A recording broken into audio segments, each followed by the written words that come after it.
Avez-vous déjà ressenti ce silence si dense qu'il semble avaler tout le reste? Pas le calme ordinaire d'une pièce vide, mais ce mutisme intérieur où l'âme, seule face à elle-même, affronte un examen invisible que personne autour de vous ne peut comprendre. C'est une épreuve si secrète que ni les manuels de développement personnel, ni les paroles d'un thérapeute, ni même l'amour des proches ne suffisent à en saisir la profondeur. Si vous regardez cette vidéo, c'est peut-être parce qu'une partie de vous soupçonne que vous avez déjà traversé ce genre d'épreuve sans jamais mettre de mots dessus.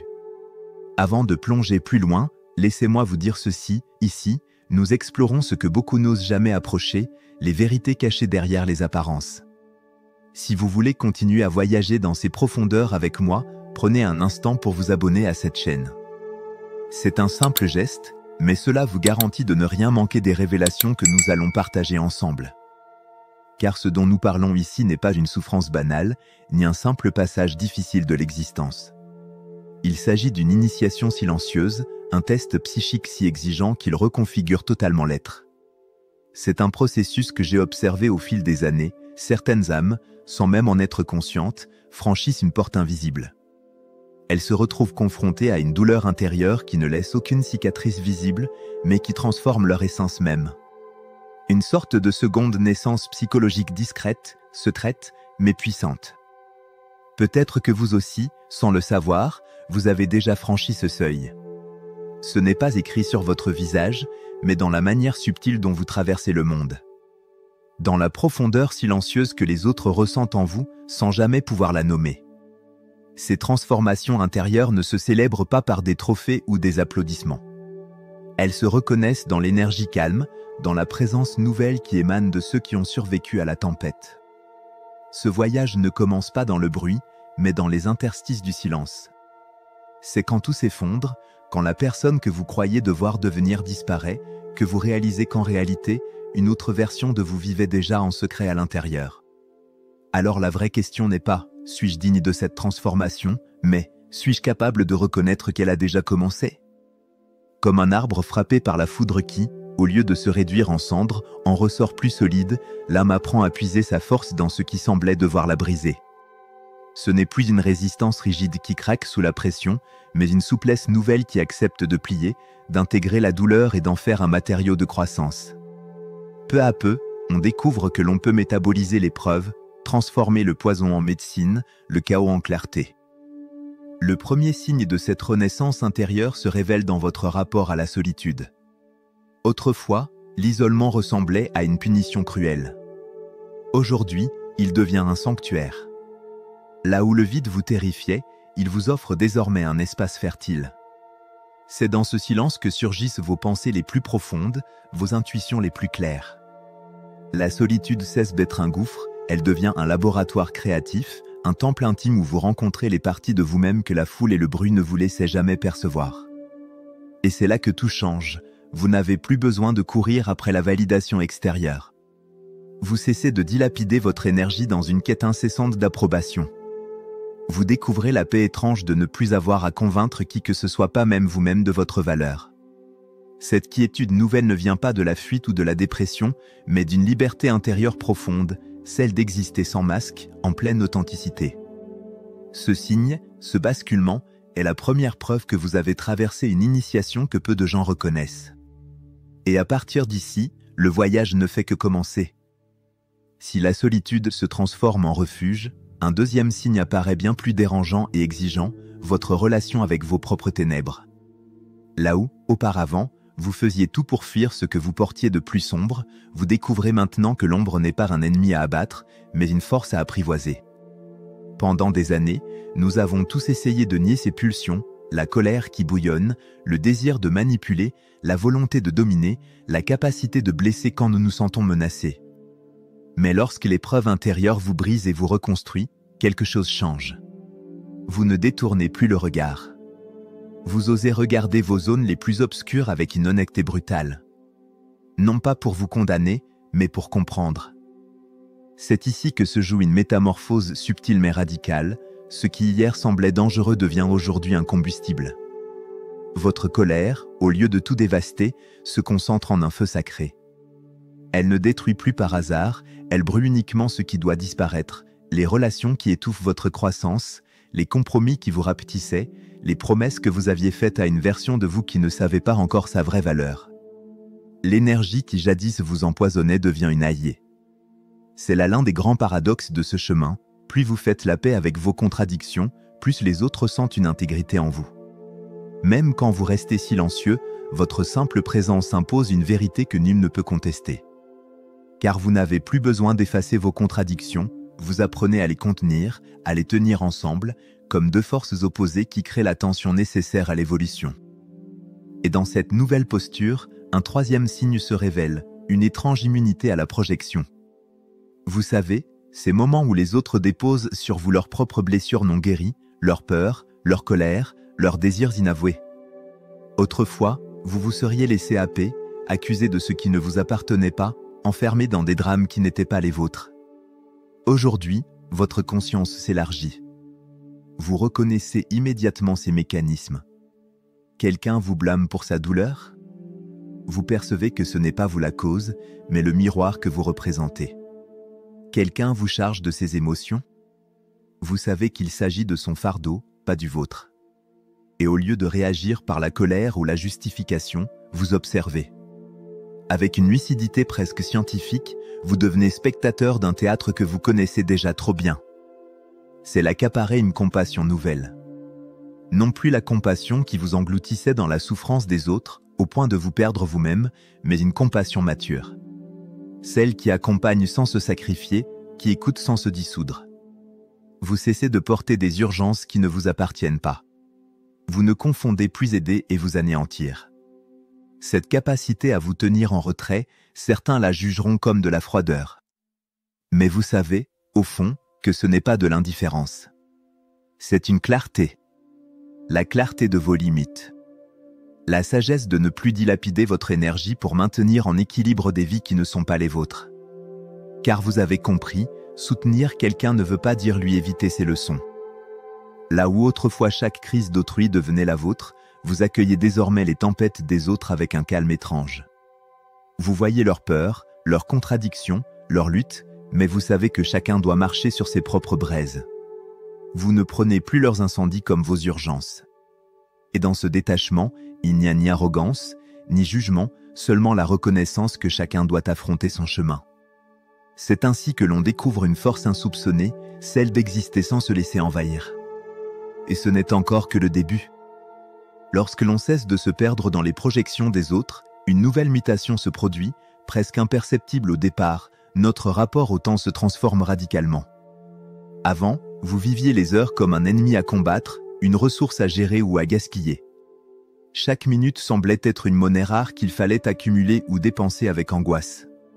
Désormais, quelque chose d'inédit s'installe, le temps n'est plus un adversaire, il devient un espace à habiter. Vous commencez à percevoir que la vie n'est pas une ligne droite où chaque seconde s'échappe, mais une dimension où l'on peut plonger, respirer et s'étendre. Cette sensation change tout. Là où vous étiez obsédé par les délais, les retards, l'urgence d'agir, vous découvrez une sérénité inattendue. Le temps devient un compagnon silencieux, un rythme intérieur, une danse dans laquelle vous vous laissez porter plutôt qu'un champ de bataille où vous vous épuisiez. C'est à ce moment précis qu'un autre signe s'active, l'intuition. Jusqu'ici, vous vous fiez à la logique, aux analyses, aux calculs. Vous dressiez des listes d'avantages et d'inconvénients, croyant que la raison seule pouvait vous guider. Mais dans cette nouvelle conscience, vous commencez à entendre une voix plus discrète, une sagesse intérieure qui chuchote des réponses avant même que les faits soient visibles. Cette intuition ne se manifeste pas par des éclats spectaculaires, mais par des résonances étranges, des coïncidences trop précises pour être ignorées. Les synchronicités se multiplient, une rencontre inattendue qui vous ouvre une porte au moment exact où vous en aviez besoin, un mot entendu par hasard qui éclaire une décision que vous hésitiez à prendre, une sensation inexplicable qui vous pousse à choisir un chemin plutôt qu'un autre. Et chaque fois, vous découvrez que ces choix instinctifs mènent à la justesse. C'est comme si une intelligence plus vaste vous guidait à travers les signes, les détails, les événements minuscules de la vie quotidienne. Vous sentez qu'il existe un ordre caché, une architecture invisible qui dépasse vos plans conscients.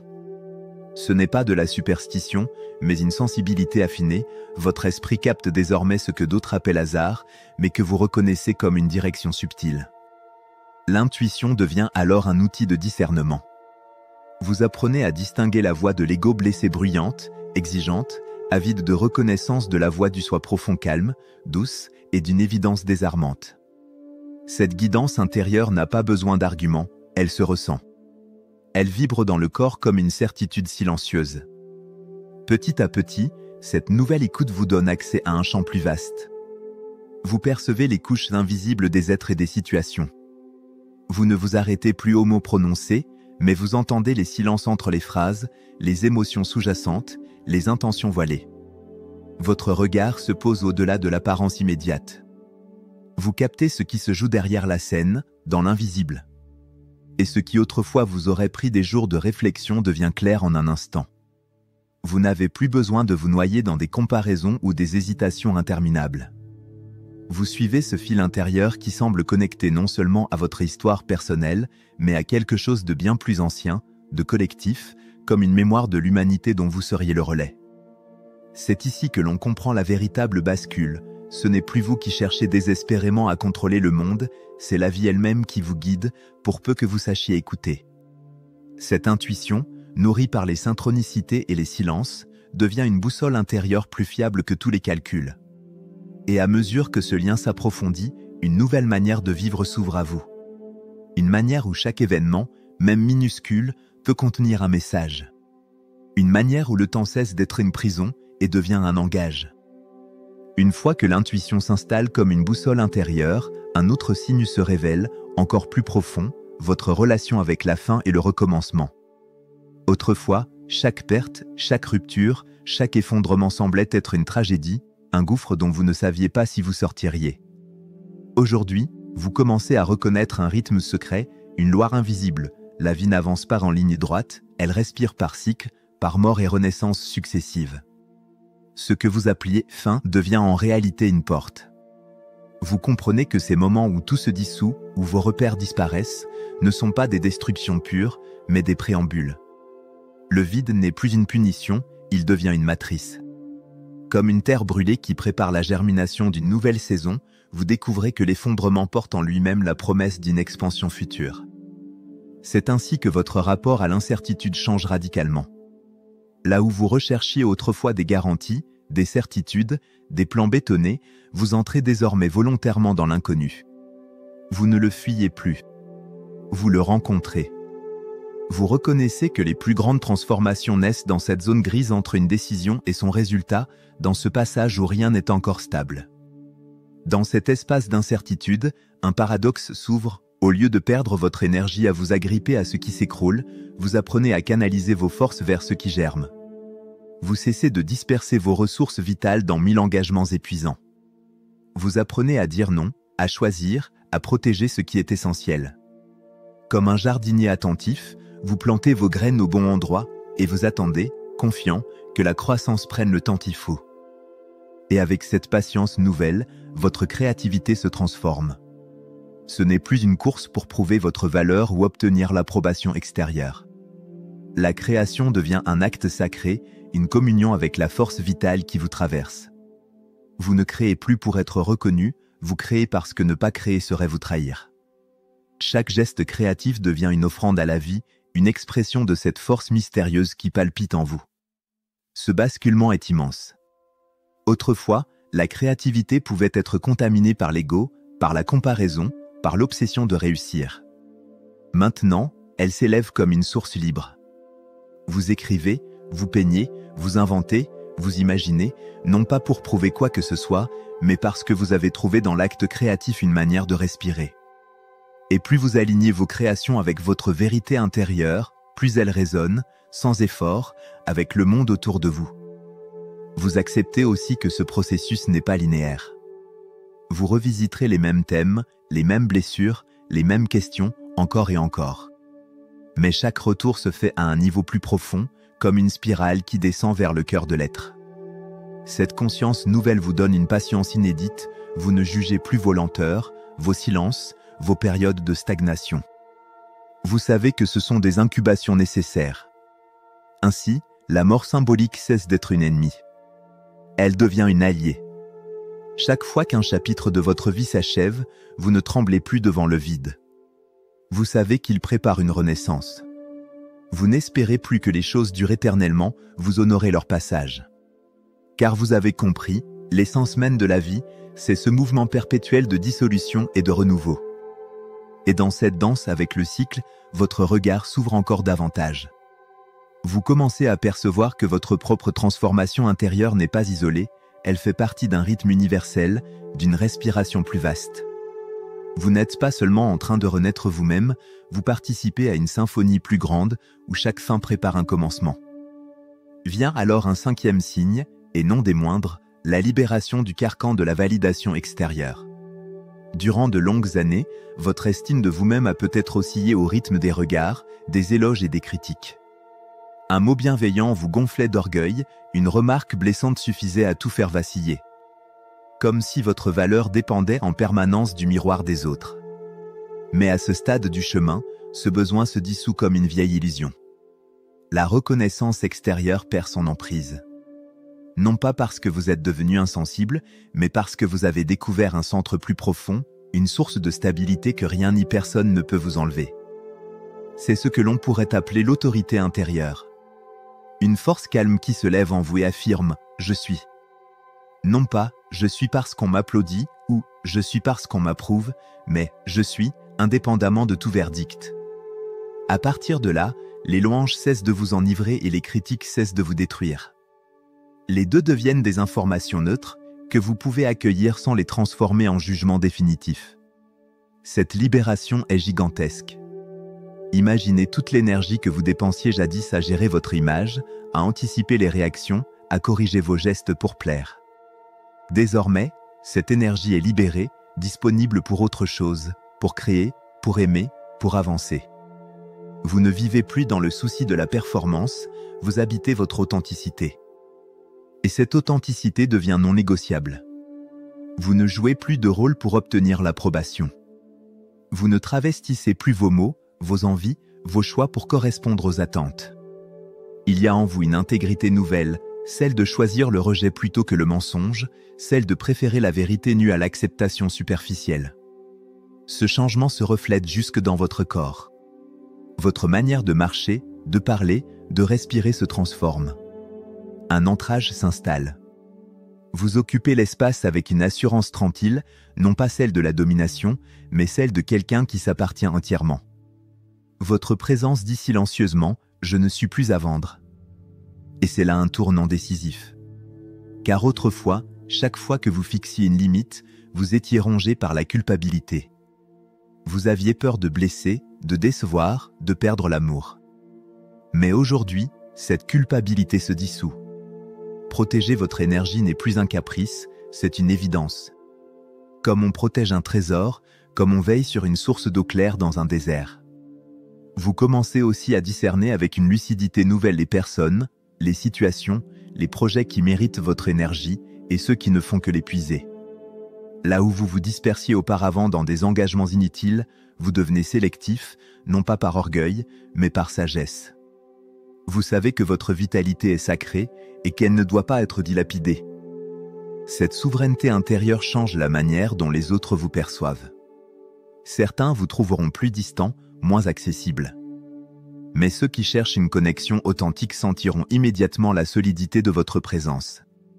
Car en cessant de dépendre du regard extérieur, vous devenez paradoxalement plus magnétique. Vous n'avez plus besoin de séduire, votre liberté attire d'elle-même. C'est là le cœur de ce signe, vous ne mesurez plus votre valeur à travers les yeux du monde. Vous l'incarnez, tout simplement. Et dans ce basculement, un espace immense s'ouvre en vous. Un espace de paix, de clarté, de puissance douce. Arrive enfin le dernier signe, celui qui couronne tout le chemin, la souveraineté énergétique. C'est une qualité rare, presque palpable, qui se manifeste quand vous avez appris à protéger votre essence sans violence, simplement par la clarté de vos choix. Vous ne vous éparpillez plus. Vous ne donnez plus votre temps et votre énergie à toutes et à tous. Vous savez que votre vitalité est sacrée et vous en prenez soin comme on veille sur une flamme dans la nuit. Cette souveraineté n'a rien d'une barrière froide ou d'un égoïsme. C'est une maturité. Vous comprenez qu'offrir votre énergie sans discernement vous affaiblit et ne sert personne. Alors, doucement mais fermement, vous apprenez à dire non, à choisir, à filtrer. Vous devenez sélectif non pas par orgueil, mais parce que vous savez que votre présence doit être donnée là où elle peut vraiment nourrir, transformer, inspirer. Ce discernement s'accompagne d'une absence de culpabilité. Autrefois, fixer une limite déclenchait en vous un malaise, comme si vous trahissiez les autres en vous préservant.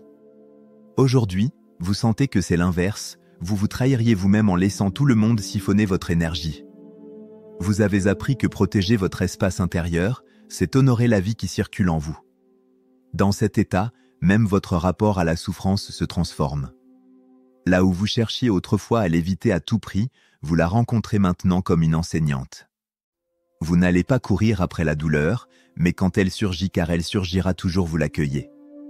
Vous cherchez ce qu'elle a à vous apprendre. Vous la transformez en sagesse. Ainsi, vos blessures deviennent des trésors cachés, vos cicatrices deviennent des cartes intérieures qui guident vos pas. Et de cette traversée naît une plénitude nouvelle.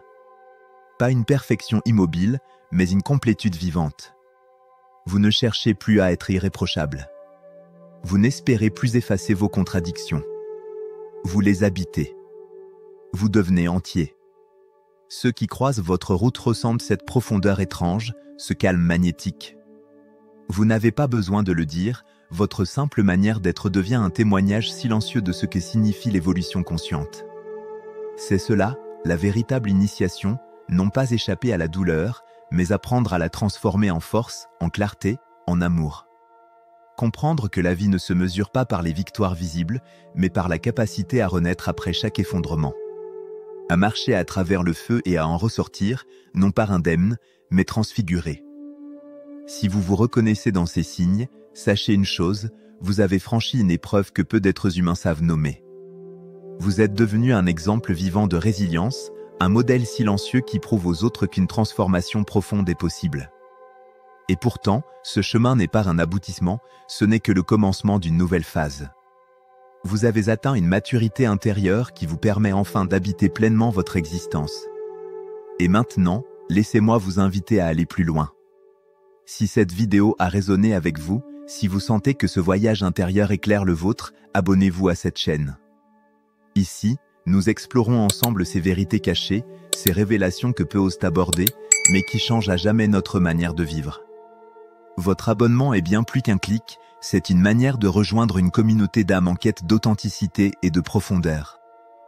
Vous avez traversé l'épreuve la plus exigeante de l'âme. Vous en êtes sorti, non pas intact, mais véritable. Non pas parfait, mais entier. Et désormais, votre simple existence est une preuve vivante que la lumière la plus pure peut naître des ténèbres les plus profondes.